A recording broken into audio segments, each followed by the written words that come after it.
सुख सागर तीसरा स्कंद 11वां अध्याय है। इस अध्याय में आज हम पढ़ेंगे ब्रह्मा जी द्वारा सनक सनंदन सनातन सनत कुमार तथा रुद्र भगवान की रचना।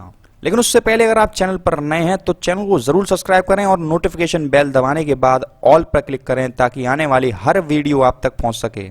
तो चलिए इस अध्याय को आरंभ करते हैं। मैत्रेय जी बोले, हे विदुर जी, जब ब्रह्मा जी को देवताओं तथा मनुष्यों को प्रकट करने पर भी शांति न हुई, तब उन्होंने संसार का विस्तार बढ़ाने के लिए सनक सनंदन सनातन और सनत कुमार जो श्री नारायण के अवतार हैं उनकी रचना की।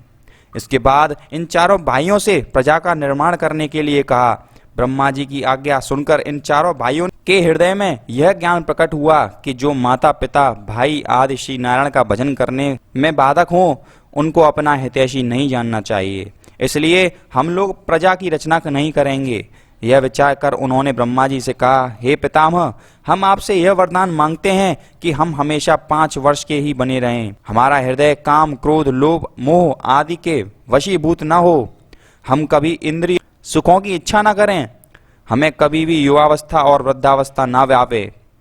यदि हम लोग हमेशा 5 वर्ष की अवस्था में ही बने रहेंगे तो हमारी इंद्रियां विषय भोग तथा सांसारिक माया मोह की तरफ आकर्षित न होंगी। हम लोग श्री हरि का भजन एवं ध्यान करना चाहते हैं, इसलिए आप हमको संसार के जीवों की रचना करने की आज्ञा न दीजिए, क्योंकि अगर हम जीवों की रचना में लग गए तो भगवान श्री हरि का भजन नहीं कर सकेंगे।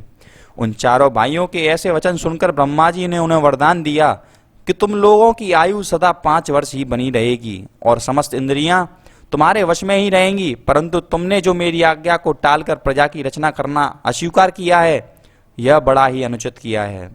इतनी बात कहकर ब्रह्मा जी ने हृदय में अपने पुत्रों द्वारा आज्ञा उल्लंघन करने के कारण क्रोध प्रकट किया। उसी समय उनकी दोनों बाहों के बीच में एक श्याम तथा रक्त वर्ण के पुरुष की उत्पत्ति हुई और वह पैदा होते ही रोने लगा। तब ब्रह्मा जी ने उससे रोने का कारण पूछा। तब उस पुरुष ने यह उत्तर दिया कि आप मेरा नामकरण कर मुझे को कोई नाम बताइए।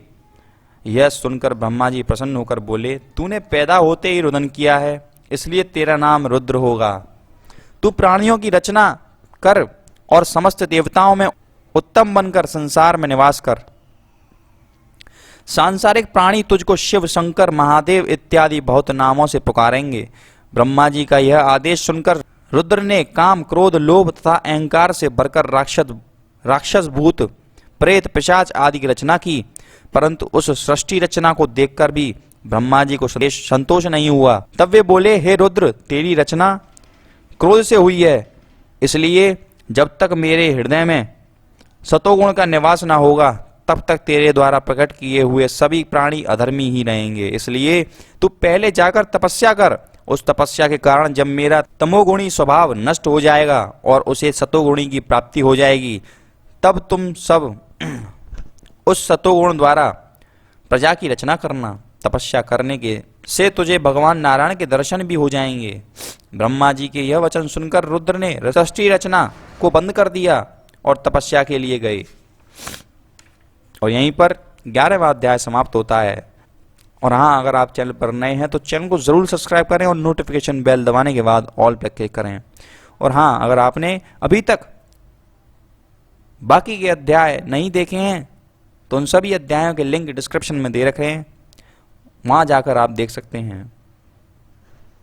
हमारी आपसे एक विनती और है कि इस वीडियो को यथासंभव जितना हो सके शेयर जरूर करें, ताकि हमारे जो भारतीय लोग अपनी संस्कृति से विमुख हो चुके हैं उन्हें हम अपनी संस्कृति की ओर रुझा सकें।